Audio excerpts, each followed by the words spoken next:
Welcome back. Today we are basically unrolling a blueprint. A blueprint, yeah. And I don't just mean that as a metaphor. We are looking at this concept of the mental picture, but we're trying to strip away all the fantasy element. Right. We're not talking about wishful thinking or daydreaming while you stare out the window. No, this is architecture. This is about structural design for your life. Precisely. We are looking at the difference between, say, a fleeting wish and what you could call a structural command.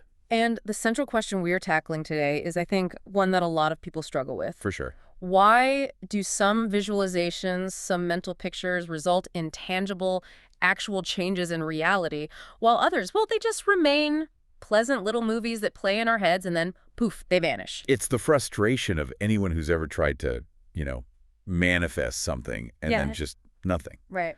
I'll be the first to admit, I've been there. You sit there, you close your eyes, you picture the new job or the car, you try to feel the leather on the steering wheel. You do all the steps you've been told to do. All the steps.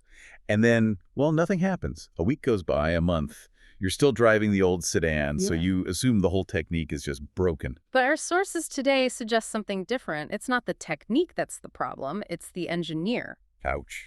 But a fair assessment. I think so. We're getting into the fourth episode of Genevieve Barron's classic from 1921, Your Invisible Power. The chapter is called How the Mental Picture Operates. Exactly.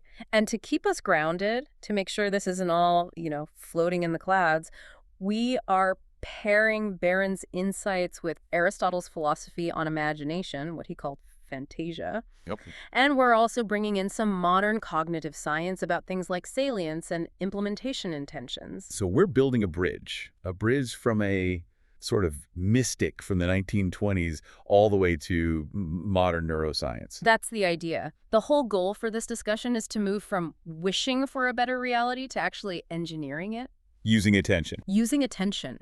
And using action. It's about the mechanics of how this thing actually operates. If this episode helps you, please hit like and subscribe for the next one. So let's start with the core concept Barron presents.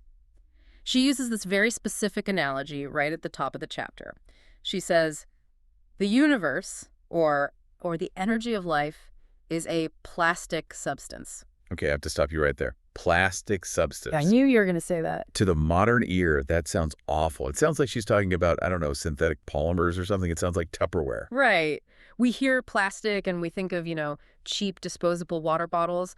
It has a bad connotation now. It really does. But we have to remember the context. She's writing in 1921. She's using plastic in its original classical sense. Which is? Plasticity, malleability, the quality of being able to be shaped or molded. Okay. So more like clay. Exactly like clay, or maybe molten glass. The idea is that the unformed energy of the world, your circumstances, your resources, the opportunities around you, it's all just waiting for a mold to flow into. And the mental picture is that mold. That's her core thesis. The mental image you hold consistently provides the shape that this plastic substance flows into and hardens as. Okay, let's try to translate that. Because if I go and tell my skeptical friend, hey, the universe is plastic and I am the mold, they're going to, laugh me out of the room. For sure. So how do we view this through a psychological lens? How do we get from life is a puddle of clay to actual cognitive science? We can think of it through the lens of top-down processing. This is a really well-established concept in psychology. Okay. Most people assume we see the world bottom up. They think their eyes work like a camera. Light hits the lens, the data goes to the brain, and they see what is objectively out there. That seems like a pretty reasonable assumption. I see the coffee cup because the coffee cup is on the table. It seems reasonable, but it's not really how the brain works. We aren't objective observers. At all. So what are we doing? We are constantly projecting our expectations, our past experiences, and our beliefs onto the world. We literally shape our perception of reality from the top down. Our brain is a prediction machine. I've heard this before. That's exactly what it is. It holds a model of what it expects to see, and it actively filters all the incoming data to match that model.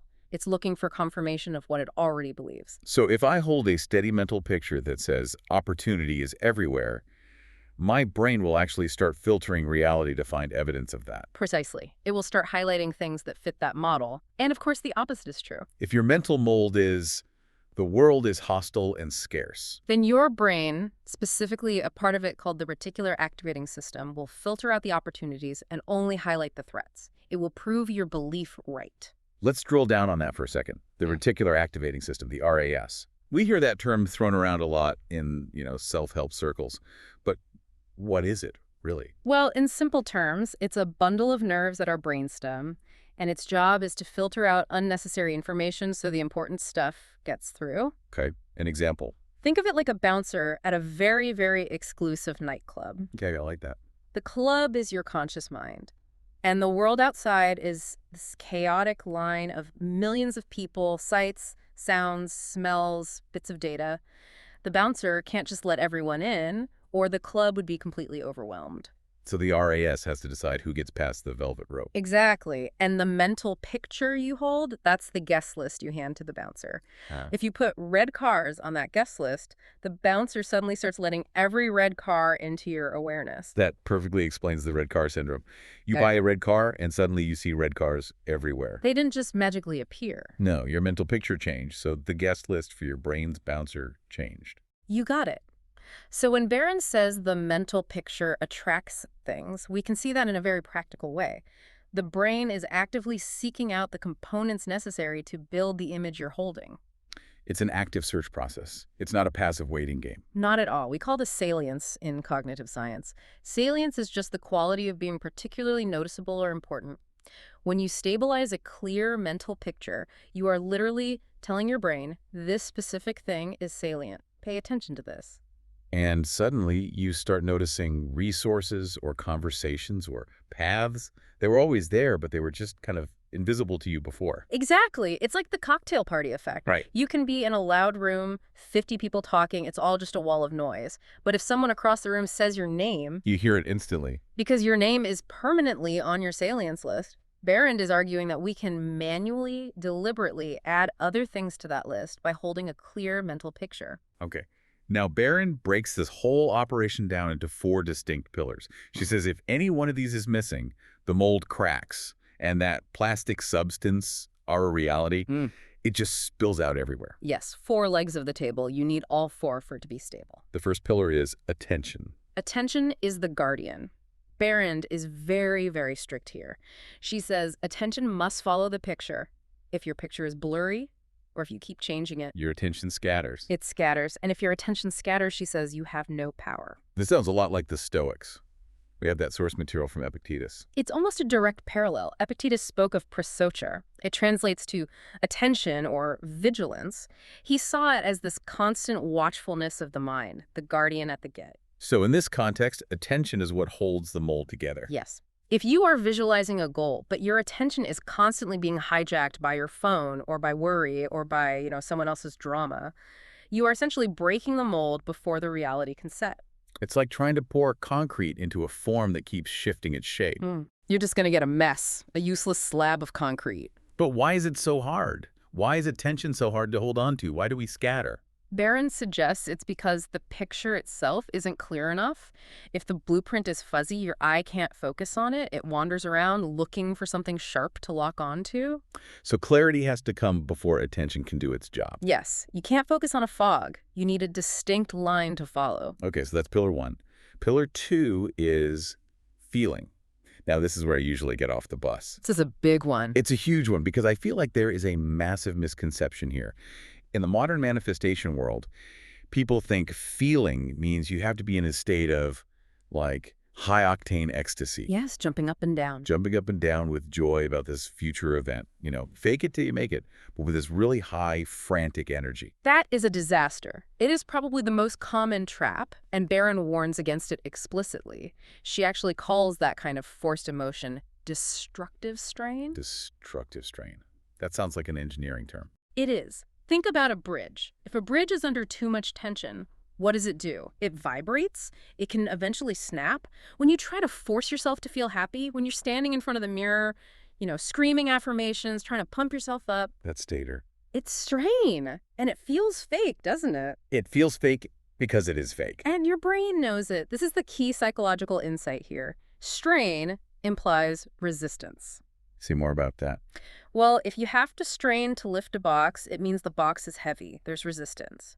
If you have to strain to believe your goal, it means your subconscious believes the goal is impossible. Wow.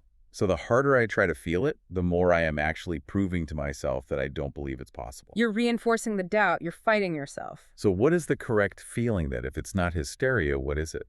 Stability. She describes it as a cheerful frame of mind. It's a steady, quiet enthusiasm. Can you give an analogy? Think of the difference between a frantic grip, where you are white-knuckling something, holding on for dear life, and a steady hand. The frantic grip shakes. Right. The steady hand is precise, it's calm. That makes so much sense. If I'm frantic, it implies I'm afraid I'm going to lose it. Or that I'm afraid it's not really coming. Correct. Frantic emotion implies lack. Calm, cheerful expectation implies possession. It's the feeling of course, this is natural, this is normal. It's the feeling a surgeon has who knows exactly what to do. There's no hysteria. There's just Confidence. Which leads us right into the third pillar, expectation. Expectation is the lubricant for this whole machine. It's what reduces hesitation. How so? Think about when you walk into your own kitchen to get a glass of water. You have a mental picture of the glass, the tap, the water. You have a total expectation that the water will flow. Right. Do you hesitate? Do you stand there and wonder if you're worthy of the water? Do you worry the tap is going to reject you? No, that would be absurd. I just walk over and turn the handle. I don't even think about it. Exactly. That is what she calls mental order. Because your expectation is 100%, the action is seamless. It's automatic. So she's arguing we need to apply that same level of kind of mundane expectation to our bigger goals. Precisely. When you expect the picture to be true, you stop second-guessing all your little micro-movements. You stop paralyzing yourself with, what if this doesn't work? So expectation is like clearing all the debris off the road so the car can just drive smoothly. That's a beautiful way to put it. But we have to be really careful here. Expectation without the fourth pillar is just, oh well, it's just delusion. And that brings us to the fourth and final pillar, the one that I think usually gets left out of the more magical conversations about this stuff. Oh, for sure. Action. Action. The Kroof channel. Behrend is so explicit here. She does not say, sit on the couch and visualize and wait for the doorbell to ring. She calls for proof actions. Okay, I'm with you on feeling and expectation. But this is where the skepticism can creep back in for me. Let's talk about it. Because I can sit on my couch expecting a Ferrari all day. I can feel very cheerful about it, but it is not going to just materialize in my driveway. Yeah. So where is the bridge from the mental to the real? The bridge is the action itself. And this connects directly to the modern research on implementation intentions by the psychologist Peter Gollwitzer. Okay. He found that just having a mental picture, it isn't enough. You need an if-then plan. If-then. If it is Tuesday morning at 9 a.m., then I will open the document and write for 2 hours. You have to visualize the specific execution. The visualization must include the steps of doing. So if I'm visualizing myself as a marathon runner, I shouldn't just be picturing myself crossing the finish line with the cheering crowd. That's the fantasy part. It's nice, but it's not the work. I need to be visualizing myself lacing up my running shoes at 5 in the morning when it's cold and raining outside. Precisely. And Behrend would say that the act of lacing up those shoes is the proof you offer to yourself and to the universe that the picture is real. Action solidifies the mold. It's the rebar in the concrete. Without action, the picture is just a ghost. That plastic substance, that potential, it can't harden into reality without the structure of action. This distinction between a ghost picture and a solid picture brings us to our next section. Daydreaming versus direction. Yes. Because on the surface, they feel similar, don't they? I mean, in both cases, you're seeing something in your mind that isn't physically there yet. They feel similar, but neurologically and psychologically, they are polar opposites. How does Behrend define daydreaming? She defines it as scattered and passive. It's like watching a movie that you have no control over. You're not directing. You're just letting your mind drift from one pleasant scene to the next. And she has a very harsh take on that drifting. She calls mental hurry a form of fear. That line really hit me hard when I read it. It's one of her most profound insights, I think. Why does a mind drift? Why does it hurry from thought to thought to thought? I don't know, to relax. She says it's because it's afraid to settle. It's afraid to look at one thing steadily. Mental hurry is just anxiety masquerading as mental busyness. Wow. That explains so much of modern life. Yeah. When I'm endlessly scrolling on my phone, just jumping from app to video, Yeah. that feels like I'm relaxing, but Behrend would say that's actually fear. It's the fear of silence, the fear of boredom, the fear of facing the self.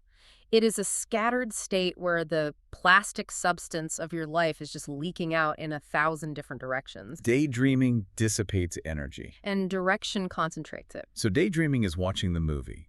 Direction is writing the script. Perfectly said. Direction is stable and it is practiced, and this brings us right back to Aristotle. The heavyweight champion of logic. Right. Aristotle argued that the soul literally cannot think without an image. He called it fantasia.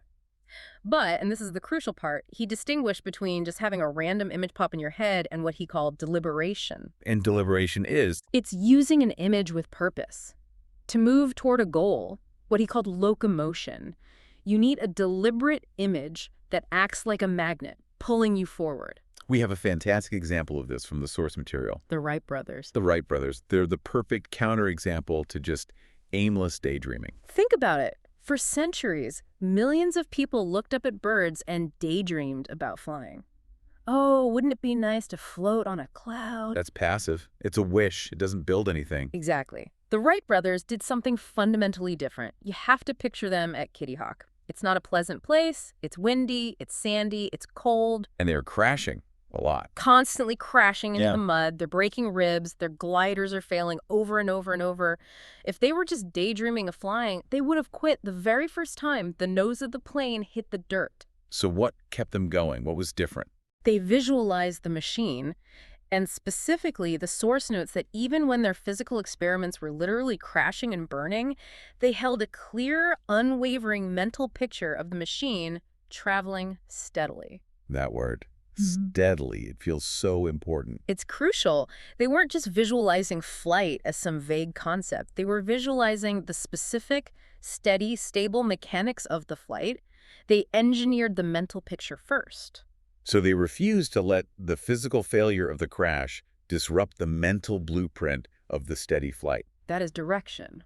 So daydreaming collapses when reality gets hard and pushes back. And direction persists through the difficulty because it has a plan. It imposes order onto the chaos. Daydreaming just surrenders to it. Okay, so we know what we should be doing. We should be building a clear, stable mold, keeping our attention on it, feeling that steady cheerfulness, and taking proof actions. That's the formula. But we're human. We get stuck. Let's move into our third section, why people get stuck. This is where the rubber meets the road. There are 4 main traps that Barron identifies, and they align perfectly with modern behavioral pitfalls. Trap 1. She calls it the magic lantern problem. Yes, or what we're calling the switching pictures problem. What's a magic lantern? It's an old-school slide projector. So imagine you're trying to project a clear image onto a wall. If you put a glass slide in and hold it there, you get a crisp, focused image. But if I'm nervous or I'm indecisive, You keep swapping the slides out. I want a new job. No, wait, I want to go back to school. No, actually, I think I just want to travel. If you change the slide every 10 seconds, what actually appears on the wall? a blurry mess, a headache, Yeah. nothing clear at all. Precisely. The universe, that plastic substance, it cannot form a coherent shape if the mold keeps changing every few seconds. So what's her advice? It's rigorous. Choose one distinct picture. It doesn't have to be the biggest thing in your life, but it has to be distinct. And you have to stick to it until it manifests. That is so hard for people today. We have FOMO. We love having options. We want to keep all our options open. And keeping your options open is often a recipe for never going anywhere. You just end up staying in the hallway because you're afraid to commit to entering a room. All right. Trap 2. We've touched on this, but let's go a little deeper. Forcing emotion. The hysteria trap. Again, this is the big mistake of thinking that intensity equals power. It's like trying to have a pep rally in your own head 24/7. Right. But, as we said, Barron calls this strain. And strain always implies resistance. Think about it logically. If you are straining to believe your goal is possible, what does that say about your core belief? It says that deep down, you don't actually believe it. You're trying to shout down your own doubt. The strain is the signal of doubt. It's a flashing red light telling you that you are trying to overcome a massive internal objection. So what's the alternative she suggests? A quiet, steady will. If you truly, deeply believe the sun will rise tomorrow, do you need to scream and shout and pump yourself up about it all night? No. Mm. You just Yeah. you just know what's going to happen. You rest. You rest in that knowledge. That quiet confidence is infinitely more powerful than loud, forced hysteria. Okay, trap 3. I have to be honest. This next one is where I get into trouble. I read this in the outline, and I felt personally attacked. Let me guess. Is this the gardener issue? It's the digging up the seed syndrome. Because here's my exact pattern. I decide I'm going to change something. I get the clear mental picture. I have the cheerful expectation. I'm doing great. And then? And then about 4 hours later, I check. I check my email, or I check my bank account. And, nothing has changed yet. And what happens to that cheerful feeling? It just crashes. I start to panic. I think, well, I guess it's not working. So I change the plan or I give up. Barron says you are killing the crop before it has a chance to sprout. But it is so hard not to check. We live in a world of instant feedback. If I order a pizza, I can track the driver on a GPS map. I know exactly when the pepperoni's hitting the dough. And Barron is asking us to order the pizza and then just trust that it's coming. Yes. Without a tracking link. She is. And this is where the agricultural metaphor is non-negotiable for her. She says, and this is almost a direct quote, "You do not plant a seed and then dig it up every hour to see if it has roots." Because what happens if you do that? If you expose a germinating seed to the light and air too early? It dies. Every single time. The anxiety, the checking, it's a signal that you don't actually trust the laws of nature. And in this context, anxiety is a form of that mental hurry we talked about. Exactly. You're trying to rush a process that has its own natural timeline. Things need time to grow in the dark before they can break the surface. It connects back to her idea of the order of visualization. Hmm. If you trust the order, the process, you don't need to keep opening the oven door every 30 seconds to see if the cake is baking. You trust that the heat is doing its work. The checking, the anxiety, it signals a fundamental lack of trust in the process. And if you don't trust the process, you will inevitably abandon the action. Okay, trap 4. This is the big one. I think this is where most of the self-sabotage happens. Contradiction. The speech and habit gap. This is where most people totally unknowingly sabotage their own blueprints. Can you give us a clear scenario? Absolutely. Imagine someone visualizes financial abundance every single morning for 20 minutes. They see the healthy bank account, they feel the stability, the ease, they do the whole routine. Okay. Then they go to lunch with a friend. And what do they talk about? Oh man, gas prices are killing me. I can't afford a vacation. The economy is a total mess. Exactly. They spend 20 minutes carefully building a beautiful castle, and then they spend the next hour swinging a wrecking ball at it. And they don't even realize they're doing it. Not at all. Barron demands that our speech and our actions must match the internal picture. You have to remove what she calls antagonistic elements. That is tough. That requires a lot of self-discipline. It means you can't just vent in the way you're used to. You have to consciously watch your words. It's about alignment. If you visualize health, but your dominant habit is to sit on the couch and eat junk food, the habit contradicts the picture. And the habit will always win. The body's habit always wins over a fleeting thought. You have to align the external behavior with the internal map you're trying to create. So if you are visualizing wealth, you don't have to go out and spend money you don't have. That's not the point. No, that would be foolish. The point is that you must stop speaking the language of poverty. Correct. You start speaking the language of opportunity. You speak from a place of gratitude for what you have. You speak about value. You align the frequency of your speech with the frequency of your goal. Okay, let's make this really concrete. We have 3 practical examples in our outline to show how this works in the real world: work, relationships, and habits. Good. Let's start with work. Specifically, the idea of training a new skill. All right, let's say you want to master public speaking. The fantasy approach, the daydreaming version, is to just picture the applause at the end of the big speech. You see the standing ovation in your mind. That feels good for a moment, but it doesn't actually help me write the speech or practice. Exactly.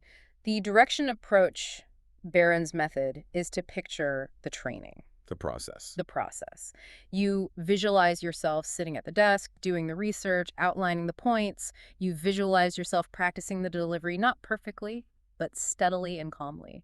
You visualize the moment before the applause where you are delivering the content with confidence and authority. And then what's the proof action? The proof action is dedicating 30 minutes a day to the actual study and practice. The action perfectly matches the picture. You're not just dreaming of being a speaker, you are enacting the daily behaviors of a speaker. That is such a key distinction. Visualize the process, not just the prize. Because the process is the only path to the prize. Okay, example 2. Relationships. The idea of repair and harmony. We have a source anecdote for this one. Yes, Barron tells a great story about a woman who was estranged from her husband. They were still living in the same house, but were barely speaking. There was this constant tension. And her old picture, the automatic one she was running, was just replaying all their arguments. Constantly. She would just sit there and stew, thinking, he's so stubborn, he said this, then I said that. She was visualizing the conflict. So she just kept getting more conflict. Of course. She was reinforcing the mold of estrangement day after day, so Barron told her to stop. She had to deliberately, consciously visualize them sitting together in peace, not forcing him to change or apologize, but just visualizing the state of harmony, the feeling of it. And the really critical takeaway here is the idea of refusal. Yes. She had to refuse to let her current reality dictate her internal image. Even if he was cold to her in the hallway that morning, she had to go back to her room and hold the picture of warmth and connection. She couldn't let the external evidence destroy her internal blueprint. That takes immense emotional discipline, to be ignored in the hallway and still go back and picture connection. It is the hardest work there is. It is. But the alternative is to just keep reacting to the current reality, which just guarantees you'll get more of the same forever. Okay, example 3. Habits. Specifically, replacing that drift we talked about. Let's use a classic example. The morning routine. The drift is waking up and immediately grabbing the phone and scrolling for 45 minutes. That is mental hurry. Scattered, passive, reactive. And I think most people listening probably relate to that. It's become the default mode for so many of us. So how do you change it? You want to start an exercise routine instead. So you use a technique called mental contrasting. First, you see the obstacle clearly. I know that when I wake up, I will want to look at my phone. You don't pretend the temptation isn't there. You acknowledge it, then use the implementation intention we talked about earlier. If I wake up, then I will immediately put on my running shoes, which I have placed right by my bed. So you visualize that specific moment of friction, the phone versus the shoes, and you visualize the shoes winning that battle. You build the mold for the victory before the battle even happens. You stabilize the picture of the desired routine in your mind so that when the alarm goes off, the decision has, in a way, already been made. Okay, this is all fantastic theory, but we promised an analysis of the practice itself. So we are going to do a short, guided exercise. Let's do it. We're calling this the picture stabilization loop. This is a walkthrough. You can do this right now, wherever you are, unless you're driving, of course, in which case, please keep your eyes on the road. But you can follow along with the mental steps. Step 1. Choose a scene. And please, keep it simple. Don't try to visualize your entire 10-year plan right now. Just select one simple finished scene. Maybe it's a picture of you shaking someone's hand after a deal is done. Or signing a document. Yeah. Or just walking through a specific door. Yes. Just one still frame from the movie, or a very short repeating loop. Keep it contained. Step 2. Hold and breathe. This is all about stabilizing the projector. Hold that simple image in your mind, and do not force it. Don't squeeze your eyes shut and strain. Just gently look at it with your mind's eye. And breathe. Breathe steadily, in and out. If the image fades, just gently bring it back. No strain. Just calm, steady observation. Step 3. The feeling word. We need to anchor this image with a stable emotion. So attach one single feeling word to the scene, and don't go for ecstatic or jubilant. Think of simple, solid words. Like ease or solid. Proud, done, thankful. A quiet, confident word. And just feel that word wash over the image. Step 4. The action. This is what brings it into the physical world. Identify one physical action you will take today that matches this scene. It has to be small. Very small. If the scene is a clean, organized house, the action is, I will wash the 3 dishes in the sink. If the scene is a new job, the action is, I will update the header on my resume. One small, concrete proof action. Step 5. The phrase. Because your speech must match the vision. Choose one phrase you will actually speak out loud today that confirms this reality. It could be as simple as telling someone, I feel like I'm making good progress. Or even just saying to yourself, things are coming together nicely. Exactly. And finally, step 6. Remove a contradiction. This is the defensive move. This is about protecting the seed. Identify one thing you will stop doing or saying today that directly contradicts the loop. For example, I will stop complaining about my boss for the rest of the day. Or, I will not look at my ex's social media profile. You're removing the friction. You're stopping the wrecking ball. So if you do that loop image, breath, feeling, action, phrase, and removal, you are literally engineering your neural pathways. You're using top-down processing on your own reality. You are creating a consistent, stable mold for the plastic substance of your life to fill. Now, even with a great technique like that, we can still mess this up. Let's talk about our last big section, common mistakes and fixes. Yes. Mistake 1 is a social one, discussing it with skeptics. Behrend is very, very firm on this. She advises keeping the picture to yourself. She's all Okay. about secrecy. Is that just superstition? Like, don't jinx it. I don't think so. I think it's physics. It's about energy conservation. If you tell your skeptical brother-in-law about your big new vision and he laughs at you or asks 100 doubt-filled questions, what happens to you internally? You immediately get defensive. You start arguing, trying to justify it. Exactly. You spend all your precious mental energy fighting his doubt instead of using it to build your mold. So the fix is just secrecy. Keep it to yourself until it is manifest. Keep the energy contained. Avoid the dissipation of power through argument or justification. It's about entropy, really. Disorder increases when you open the system up to outside chaos. Keep the system closed until the structure is solid. Yes. Mistake 2, inconsistency. This is the gym in January syndrome. People get all fired up, they visualize for an hour straight on January 1st, and then they don't do it again for 3 weeks. And both Behrend and modern neuroscience would say that's not effective. Not at all. The brain learns through repetition. So the fix is frequency over intensity. Meaning? It is far better to visit your mental picture calmly 10 times a day for just 1 minute than it is to obsess over it once for an hour. You want to make it a habit of thought. You want it to become your brain's default mode network. You want that neural pathway to be a superhighway, not a barely there dirt path. Okay. Mistake 3, focusing on the how. This is the paralysis of analysis. You want the new car, but then you get bogged down worrying about the loan, the dealer, the insurance, the parking spot, all the mechanics of delivery. And you get so overwhelmed you do nothing. Exactly. So the fix is to focus on the what. The end result. Focus on the end result. Trust that the how will emerge through that salience we talked about. If you know exactly what you want, your brain will start to spot the how when it appears in your environment. If you obsess too much on one specific how, you might miss a different, easier route that would have gotten you there faster. You don't need to know the entire route before you leave the driveway. You just need to know the destination. Mistake 4, interpreting anxiety as a good signal. Thinking, I'm anxious about this, so it must mean this is really important and I should worry more. Right, we treat it like a motivator. But as we discussed, anxiety is mental hurry. It's a scramble. It's static. So the fix is to recognize anxiety as a break in the film. When you feel anxious, stop. Just stop. Return to the breath. Return to the feeling of the finished scene. Anxiety pushes the goal away. Calm expectation pulls it in. And the final mistake, mistake 5, ignoring the body.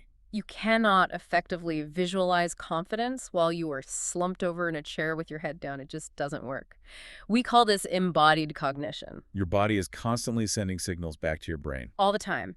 If your physical posture is screaming defeat, your brain is not going to believe a mental picture of victory. The contradiction is too great. So the fix is alignment. Simple alignment. If you are visualizing yourself as a confident leader, sit up straight like one. If you are visualizing energy and vitality, stand up and stretch. Align the physical posture with the mental picture. It helps the brain accept the image as a current reality. This has been incredibly dense in the best possible way. We've covered a lot of ground here, from 1921 metaphysics to modern neuroscience. It's a lot to integrate. So let's recap. Let's break this down into 7 distinct, actionable points to take away from this whole discussion. Let's do it. Point 1. The mental picture is an architectural blueprint, not a fleeting wish. It requires actual design, not just idle dreaming. Point 2. Attention is the mechanic. It must be trained to focus on that blueprint and to guard against the constant drift of distraction. Point 3. Feeling provides the stability for the whole structure, and you want to keep it cheerful and steady and avoid that destructive strain of forced emotion. Point 4. Expectation removes the friction of hesitation. When you truly expect the result, you start to move with a kind of mental order and grace. Point 5. Action is the bridge to reality. You have to move your feet to meet the image. You have to use those small proof actions to solidify your own belief. Point 6. Guard against contradictions. You have to make sure your speech and your daily habits are not at war with the picture you are trying to build. And finally, point 7, consistency of the image is what creates the mold for reality. Don't keep switching the slides. Hold the image steady until the concrete sets. That is a very solid framework. If you apply those 7 points consistently, you're no longer just, thinking positive. You are actively operating the machinery of your own mind. And that really is the goal, isn't it? To move from being a passenger in your life to being the driver. Or maybe the architect. The architect. I like that. So next time we're going to look at what happens when you actually start doing all this. Because the beginning can be messy. It can be very messy. We're going to discuss beginner experiences and breakthroughs. We'll look at the early signs that it's working, which are often these small, weird coincidences, and also how to navigate the initial resistance that almost always pops up when you try to change a deep-seated pattern. It's going to be a crucial discussion for anyone who wants to actually put this stuff into practice. Indeed. I'm looking forward to it. Thanks for being here. If you want the full series, check the playlist. And please like and subscribe so you don't miss the next episode.